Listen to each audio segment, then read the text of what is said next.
Hello everybody, welcome back to ManBunBooks. Today, I want to talk to you about Dune Messiah, Book 2 of Frank Herberts Dune series.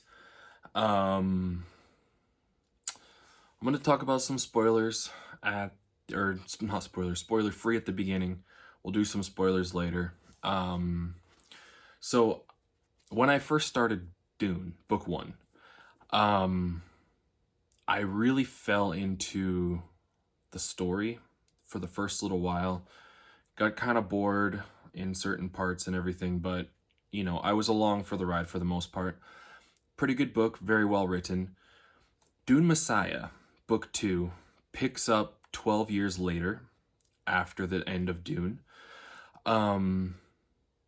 This book was a bit of a miss for me. I'm not gonna lie.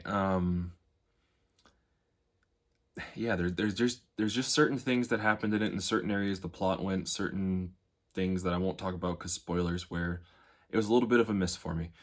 The writing is still fantastic. Frank Herbert is great. He has incredible prose, and just the way he writes his stories is extremely well done. I do like that this does not shy away from the fact that Paul Atreides basically started a jihad at the end of Book 1, and the Fremen have been running around the universe killing people for 12 years, and he's kind of reconciling with that in this book, being like, yeah, I did, and he's trying to distance himself from it, but at the same time, you can see some flashes of, like, maybe this guy isn't the best, which is kind of sad from knowing young Paul in the first book. If you liked the first book, Dune, I would say still check this out, even though it was a bit of a miss for me. Maybe still check this out, because the writing style is similar and the quality is still really good. You might enjoy it. I want to talk about a couple spoilery things that were some of the reasons why I didn't like this one as much. Number one is I wasn't a fan of really where the plots were going. The conspiracy against Paul's life was interesting, and the fact that he has a whole religion kind of based on him now. He's this figurehead and has all these writings about him, and he has priests and like all this stuff.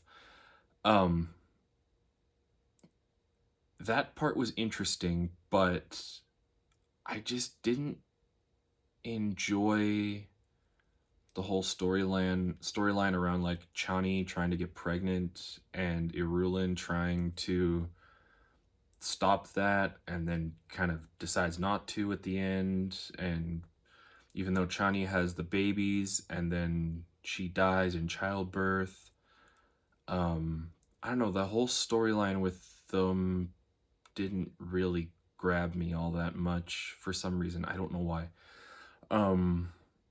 Duncan Idaho coming back as like whatever the heck he was, some like shapeshifter dude, but his essence is still in there.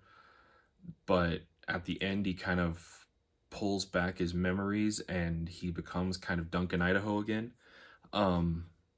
That part was really interesting. His little romance with Paul's sister was strange. I wasn't a big fan of that one for some reason. I understand why they kind of got together, but it just, that one was a little weird for me.